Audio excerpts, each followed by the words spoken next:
Welcome to Deb's Truth Journey. If this is your first time stopping by our channel, we encourage you to click the subscribe button and become a truth seeker with us. We're continuing on the subject of 4 keys to a true understanding of race. The topic today, melanin. So, what is the answer to protecting living organisms from UV rays? That's where we left off on the last one with that answer. And the answer is a substance that is widely disseminated in the universe and in all living beings, a substance that is capable of absorbing visible and invisible light. And that substance is melanin. Melanin is described as a ubiquitous biological pigment found in bacteria, fungi, plants, animals, and interstellar space. It has a diverse range of ecological and biochemical described functions, including display, evasion, photoprotection, detoxification, and metal scavenging. Now, when I read that, as I said before, it's the word ubiquitous that stood out for me. I'm like, what is that? What does that mean? So dictionary.com defines it as existing or being everywhere at the same time, omnipresent. Now, when I hear omnipresent, I hear the Most High, the Creator, the Heavenly Father. That's the only time I've ever heard that word used, and it's always in reference to the Most High. So there's something very ethereal about this melanin. Okay, so now melanin is like kryptonite to ultraviolet rays. Just as we talked about in part 1, the ultraviolet rays are kryptonite to DNA.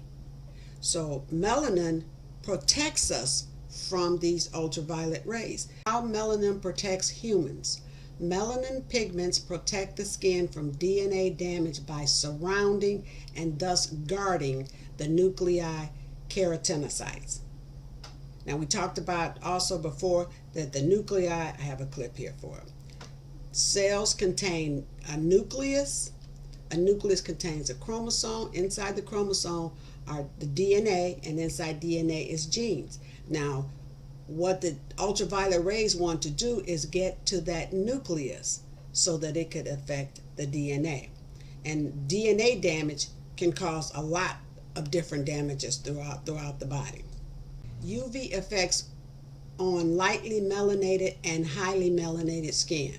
Now, you see in one diagram, it's lightly, the top layer is the skin color, and it shows how deep UV rays can go, and it shows how they bounce off deeply melanated skin. This isn't about race. This is about the level of melanin that you have. So you can see how it protects. It's a super shield, that's what I call it. Melanin is man's super shield. Some shields are stronger than others, but if you can tan, you produce melanin. Now we're going to talk about protection, how melanin, as we said, is in all living organisms. So we're going to briefly talk about how melanin affects other life forms. In fungi, melanin contributes to the ability of fungi to survive in harsh environments. In plants, melanin provides additional mechanical strength to seed shells, provides resistance to insects and pests due to its toxicity. Melanin in animals, now that's more than I'm saying, I'm just giving you an indication of what it is. And in animals, melanin provides counter shading that protects against ultraviolet radiation and aids in defense, camouflage, locomotion, and sensory perception. In birds, melanin allows the hardest working feathers to better resist wear and tear, causing them to be 4 to 9% more aerodynamic. Now, you notice this bird in this picture. I thought this was extra interesting.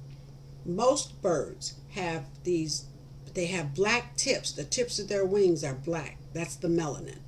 And that allows them to be more aerodynamic. Pretty interesting. Here's a little sidebar. Did you know that the polar bear skin is black? Interestingly, the polar bear's coat has no white pigment. In fact, a polar bear's skin is black and its hairs are hollow.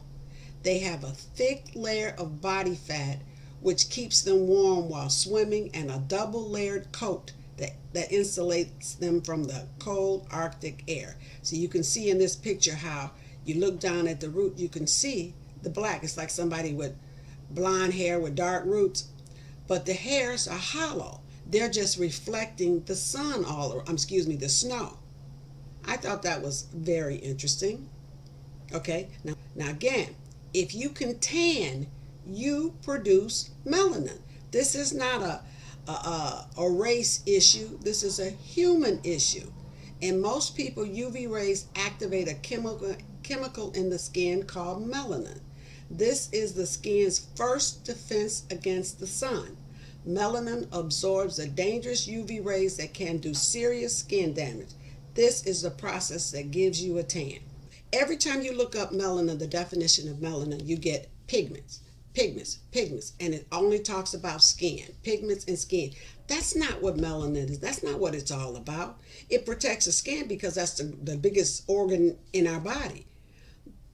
But dark skin is the effect of melanin. Dark skin is noting the presence of melanin. That's not the purpose of melanin. Melanin is an antioxidant. Melanin warding off the UV rays. Those are purposes for melanin. Now, melanin acts as an antioxidant. Now, as always, I need to know what these words mean.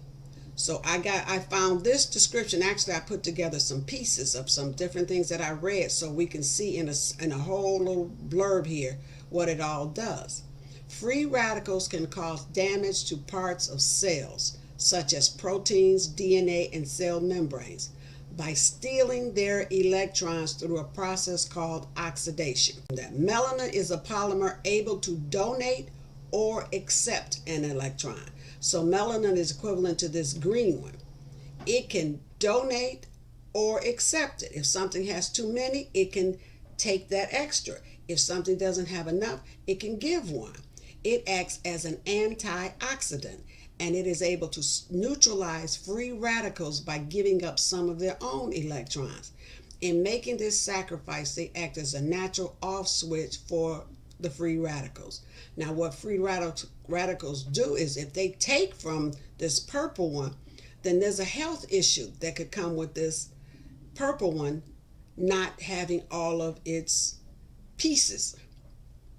And you know, I told you all the science is my strong point. So I try to break this down in a way that I understand it in hopes of helping you understand it. In a science.com article, it was pointed out that melanin has the ability to sense and respond to bacterial and viral infections. In the highlight sections of the article, there was two super interesting points. One is that the skin is a major portal of entry for pathogens such as alpha viruses and bacteria. So the first point of contact in a dark-skinned person will be that melanated skin. Another thing it says is melanocytes, keratinocytes, and immune cells will also orchestrate resolution of injuries. So all of those will be involved in that process. Melanin is the stuff. Now I'm going to show you that melanin is not just in your skin. Here we have, where did I get this from? Online library wiley.com. I have the links. I try to put the links on everything. So if you need to look it up, you got it there to look it up. Internal melanin. Melanin is in the spleen, the liver, the kidney, the brain, pineal gland, inner ear, eye, lung, connective tissues, testes, choroid, heart, peritoneum, muscles, venom glands, tumors. That's a lot of places where melanin is. And when you look and you zoom in on this and you see what it does, one of the main things mentioned on them is it's an antioxidant. So melanin is in all these places. Among other things, it's protecting these areas from free radicals because it's there acting as an antioxidant. Melanin is the stuff. Melanin, that omnipresence should get you in a mindset of what melanin really is. This is not about a race thing, this other than the human race. And even if you don't have dark skin, you have some, and we need to start using what we have.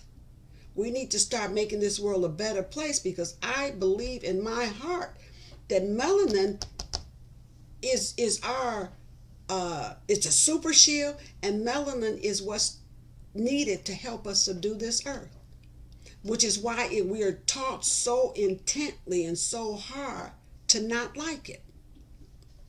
Here is a list of more examples of the protective power of melanin. Pregnant women rich in melanin suffer the lowest levels of birth defects that affect the infant's brain, spine, or spinal cord. Another one is coily, not curly, coily hair helps cool air circulate to the scalp, which helps the regulation of body temperature. Read them all and research them. Melanin has so many benefits that one day we're going to have to give an accounting for not appreciating.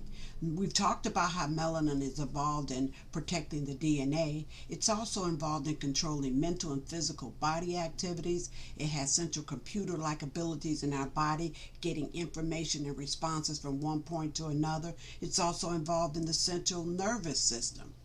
And another thing is, melanin has always been believed to be a superconductor, the electrical powers of melanin. And the government has learned that too, because there's a lot of research going on in it. But that belief has gone back many, many times, and it's so important that we stay connected with the sun. We're told not to stay in the sun, but that's our life force. That's our life force. Now, here's some other things that research that's going on.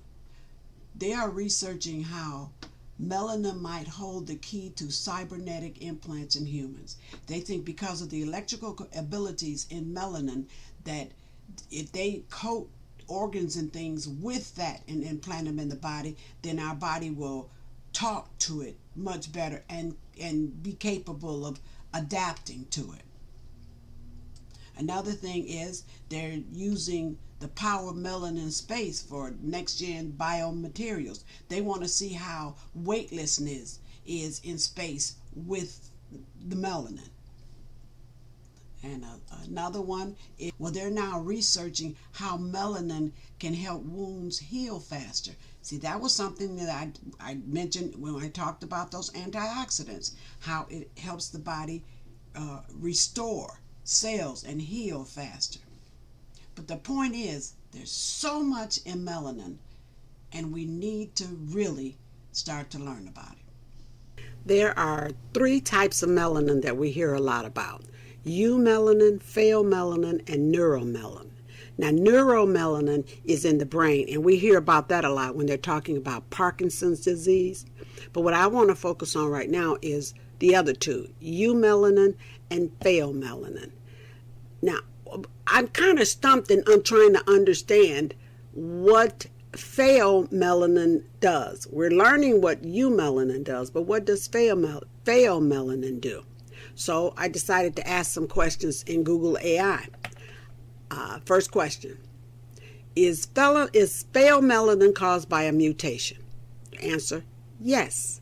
It's the result of a mutation involving the MC1R gene.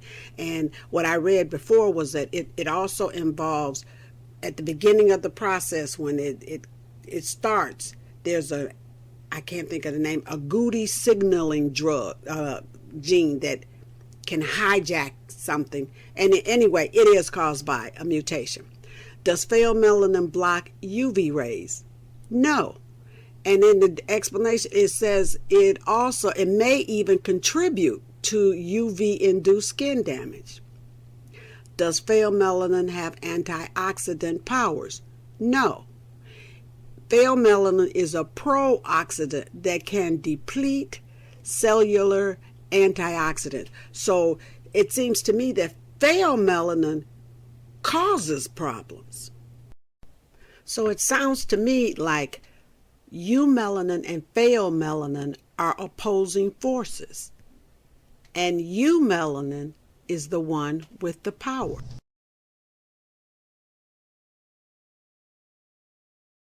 Thank you for riding with me. I hope you got something out of this video. If you did, please like, comment, and share. And don't forget to subscribe. Until the next trip, see ya.